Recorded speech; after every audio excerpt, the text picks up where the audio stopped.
Hello dear students, good morning, नमस्कार, राधे राधे। स्वागत है आप सबका एक बार फिर डीपीएस की ऑनलाइन क्लास में। जैसा आप सबको पता है, मैं हमेशा आपकी एनवायरनमेंट की क्लास लेकर आता हूं, उसी प्रकार आज एक बार फिर आपकी क्लास लेकर आ गया हूं। तो बेटा क्लास थर्ड के स्टूडेंट्स पढ़ाई करने के लिए बैठ जाओ, आपके सर आपको पढ़ाने के लिए आ गए हैं। पेन पेंसिल बुक नोटबुक लीजिएगा और बैठ जाओ पढ़ाई करने के लिए। आप सबको पता है हम चैप्टर नंबर 4 पढ़ रहे हैं, द वर्ल्ड ऑफ प्लांट्स। क्या पढ़ रहे हैं? The WRDL world of plants, Hindi means पौधों की दुनिया। क्या? पौधों की दुनिया पढ़ रहे हैं। कौन सा चैप्टर है? तो 4 नंबर का चैप्टर है। कौन सा चैप्टर? 4 नंबर का चैप्टर है, और वो है द वर्ल्ड ऑफ प्लांट्स। तो जो प्रीवियस क्लासें थी हमारी, उस दोनों प्रीवियस क्लास में क्या करवाया था मैंने? स्पेलिंग ही लिखवाई थी। इससे पहले वाली थी उसमें भी मैंने स्पेलिंग लिखवाई थी, एंड देन उससे पहले वाली यानी पिछली दोनों क्लासों में स्पेलिंग लिखवाई। तो टोटली शायद 40 के आसपास लिखवा दी होगी।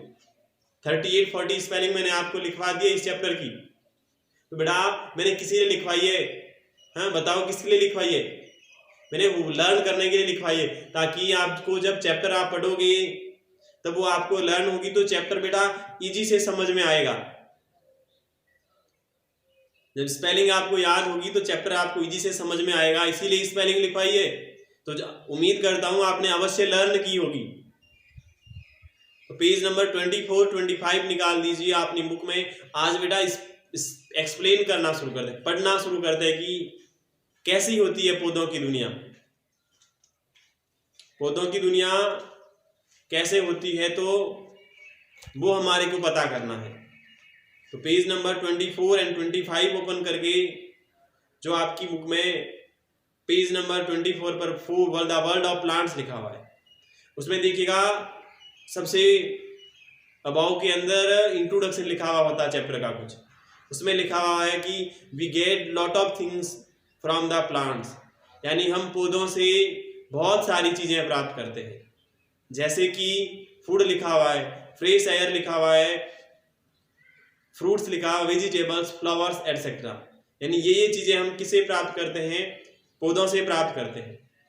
यानी भोजन प्राप्त करते हैं, शुद्ध वायु प्राप्त करते हैं, फल प्राप्त करते हैं, वेजिटेबल सब्जियां प्राप्त करते हैं, फ्लावर्स फूल प्राप्त करते हैं। द हेल्प टू प्योरीफाई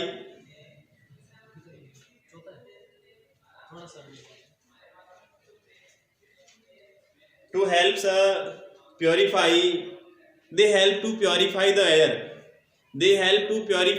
वे क्या करते हैं? वायु को साफ करने में सहायता करते हैं। by taking in carbon dioxide and releasing oxygen. हमारे पर्यावरण में जो वायु होती है उस वायु को साफ करने में सहायता करते हैं। कैसे करते हैं? तो हम बेटा जो कार्बन डाइऑक्साइड गैस बाहर निकालते हैं उसको तो वो ले लेते हैं और वो ऑक्सीजन गैस को छोड़ देते हैं, और उसी ऑक्सीजन को हम लेते हैं। तो ऐसे देखो बैलेंस बना हुआ रहता, नहीं रहता बैलेंस बना हुआ। पौधों को तो चाहिए कार्बन डाइऑक्साइड और हमारे को चाहिए ऑक्सीजन गैस। तो पौधे हमारे लिए क्या करते हैं? ऑक्सीजन गैस देते हैं। हम पौधों के लिए क्या करते हैं? हम कार्बन डाइऑक्साइड गैस उनको देते हैं। तो बैलेंस बना हुआ रहता ना।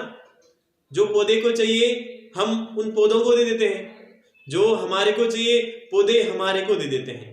अगर सपोज करो ऐसा होता कि पौधों को ही वही चीज चाहिए, हमारे को भी वही चीज चाहिए, तो बेटा प्रॉब्लम हो जाती ना। लाते कहां से इतनी सारी? आपको भी ऑक्सीजन चाहिए, पौधों को भी ऑक्सीजन चाहिए, तो अब इसको भी ऑक्सीजन चाहिए, हमारे को भी ऑक्सीजन चाहिए, तो वो ऑक्सीजन आएगी कहां से? तो ऐसा नहीं होता है। इकोलॉजिकल बैलेंस बनाने के लिए पौधों को ऑक्सीजन नहीं चाहिए, हमारे को ऑक्सीजन चाहिए, तो पौधे हमें ऑक्सीजन देते हैं। पौधों को कार्बन डाइऑक्साइड चाहिए और हम कार्बन डाइऑक्साइड पौधों को दे देते हैं। फिर लिखा हुआ देखो आगे, they are many types of plants and trees around us. There are many types of plants and trees around us, यानी हमारे चारों ओर पेड़ और हमारे चारों ओर कई प्रकार के पेड़ पौधे होते हैं। हमारे चारों ओर में बहुत सारे पेड़ पौधे होते हैं। हमारे चारों ओर बहुत सारे पेड़ पौधे होते हैं। Plants are categories into 5 main groups, यानी पौधों को 5 मुख्य समूहों में बांटा गया है, वर्गीकृत किया गया है। कितने भागों में बांटा गया है? तो पौधों को 5 मुख्य भागों में बांटा गया है। मेन ग्रुप यानी कोई पौधा छोटा होता है, आपने देखा होगा, कोई बड़ा होता है, कोई बहुत ही छोटा होता है, कोई पौधा होता है जो जमीन पर ही फैलता है, कोई पौधा होता है किसी सपोर्ट से ऐसे लिपट कर ऊपर चढ़ता है। इस प्रकार पौधों को 5 पार्ट्स के अंदर पौधों को डिवाइड किया गया है। सबसे पहला है ट्रीज, जो बेटा सबसे बड़े होते हैं उसको पेड़ कहते हैं। ट्रीज किसको कहते हैं? पेड़ों को कहते हैं जो सबसे बड़े होते हैं। Trees are very big plant, यानी पेड़ बहुत बड़े पौधे होते हैं। Trees are very big plant, very यानी बहुत, बिग यानी बड़ा, यानी पेड़ बहुत बड़े पौधे होते हैं। The stem of a tree is woody and very strong, यानी एक पेड़ का तना, वुडी का मीन्स यहाँ भूरे रंग का होता है, एंड वेरी स्ट्रॉन्ग बहुत मजबूत होता है। पेड़ का तना कैसा होता है? भूरे रंग का होता है, बहुत मजबूत होता है। There are many branches on the stem, यानी उस स्टेम पर, उसके तने पर many branches यानी बहुत शाखाएं होती है। पौधा जो होता है, स्टेम होता है, उस स्टेम पर बहुत सारी शाखाएं होती हैं। कितनी सारी होती है? तो बहुत सारी शाखाएं होती है। मैनी ब्रांचेज कहां पर होती है? एक प्लांट के स्टेम पर होती है। Trees grow into different shape and size, और ये पेड़ होते हैं वो अलग अलग आकार और अलग अलग माप में वृद्धि करते हैं। कोई तो ज्यादा मोटा होगा, कोई ज्यादा लंबा होगा, होता कि नहीं होता ऐसा? तो इस कारण से ये पेड़ कैसे वृद्धि करते हैं? अलग अलग आकार में और अलग अलग माप में वृद्धि करते हैं। ए fan shaped tree has a very tall stem, fan का मीन्स होता है पंखा। एक पंखे के आकार का पेड़ होता है जिसका बहुत लंबा तना होता है। नारियल का पौधा देखा है ना? नारियल का पौधा देखा होगा। नारियल के पौधे का तना बहुत लंबा होता है, इतना लंबा होता है कि नारियल लगता है तो आप उसको तोड़ नहीं सकते, इतना ऊंचा लगता है। आपकी बुक में देखो दिखाई दे रहा है एक पेड़, एक कोकोनट का, एक नारियल का पेड़ आपकी बुक में दिखाई दे रहा है। और इसमें देखिएगा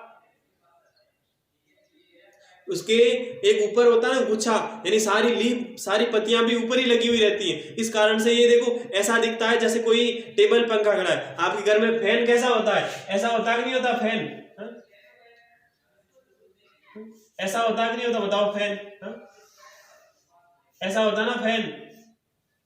तो फैन पंखे जैसा दिखाई देता। देखो नंबर 3 पर देखो कोकोनट वाला पेड़ है, नारियल का पेड़ पंखे जैसा दिखाई देता है। तो नारियल के पेड़ को कैसा कहते हैं? फैन शेप्ड कहते हैं, यानी पंखे के आकार का एक बहुत लंबे तने वाला पौधा होता है।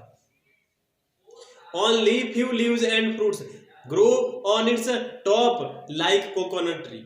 ओनली फ्यू लीव्स यानी थोड़ी सी पत्तियां रहती, पत्तियां ज्यादा नहीं रहती। जैसे देखो नीम का पेड़, देखो नीम के पेड़ के अंदर तो बहुत सारी पत्तियां होती है, पत्तियां ही पत्तियां, बहुत सारी लीव्स होती है कि नहीं होती है? नीम के पेड़ पर बहुत सारी लीव्स होती है, जबकि ऐसे पेड़ पर थोड़ी बहुत ही लीव्स होती है। और फल लगते हैं वो भी थोड़े ही होते हैं, ज्यादा फल नहीं लगते। अब देखो नीम के पेड़ पर कितने फल लगते हैं? पीले पीले लगते हैं ना, छोटे छोटे बहुत सारे लगते हैं, बट उस पर फल भी थोड़े से ही लगते हैं और पत्तियां भी थोड़ी सी होती है। और वो कहाँ होती है? ऑन इट्स टॉप, यानी उसके सबसे ऊपरी भाग पर। यानी इतना लंबा पौधा है और सारे फल और पत्तियां ऐसे ऊपर ही होती है। नारियल ऐसे ही लगते हैं ना यहाँ, और इस पर पत्तियां होती है, सबसे ऊपरी भाग होता है वहां पर लगता है। जैसे कि मैंने कहा ना, ये कैसा है? ये कोकोनट ट्री है, यानी नारियल का पेड़ है। नारियल के पेड़ में ऐसा ही होता है। फिर लिखा हुआ है हर्ब्स, लिखा हुआ है। हर्ब्स क्या होता है? जड़ी बूटी होता है। क्या होता है? जड़ी बूटी होता है। ये क्या कैसे होते हैं? देखो हर्ब्स आर स्मॉल, यानी जड़ी बूटियां छोटी होती हैं, वीक यानी कमजोर होती है, and the green stemmed plant, और हरे रंग के तने की होती है। देखो उसका तना, पेड़ का तना भूरा होता है बट इसका हरा तना होता है। दे हैव मेडिसिनल वैल्यू, और इन जड़ी बूटियों का क्या होता है, यानी दवाइयां बनाने का मान ज्यादा होता है, मूल्य होता है, दवाइयों के लिए ज्यादा काम आती है। Tulsi is the most popular herb in our country, तुलसी का पौधा बहुत लोकप्रिय होता है हमारे देश में। जड़ी बूटी, तुलसी का पौधा बहुत इंपॉर्टेंट होता है जड़ी बूटी के लिए। कौन सा पौधा? तो तुलसी का पौधा जड़ी बूटी में बहुत यूजफुल होता है। सबसे लोकप्रिय हमारे देश में हर्ब्स यानी जड़ी बूटी में कौन सा? तुलसी का। और कौन कौन सा? मिंट यानी पुदीना होता है, जैस्मिन, चमेली, स्पाइनच, पालक, ये सारे भी अदर हर्ब्स हैं, ये भी अन्य जड़ी बूटियां हैं। पालक हो गया, जैस्मिन हो गया और मिंट हो। अब बेटा आपको होमवर्क देता हूं, होमवर्क देखना। टाइम टू थिंक, क्या करना? TIME, टाइम टू थिंक, सोचने का समय। क्या है? फिर लिखोगे ऐसे हिंदी में, सोचने का समय। फिर क्या करना है? लिखा हुआ है बनियान is the national tree of India, BANYAN, बनियान is the NATIONAL, national tree of India, ऐसा लिखा हुआ है ना। बनियान ट्री, बनियान क्या होता है? पहनने वाली बनियान नहीं होता बेटा, आप समझ लोगे जो बनियान पहनते ना हम, शर्ट के नीचे पहनते ना बनियान, वो बनियान नहीं है। बनियान यहां दूसरा है कोई। लिखना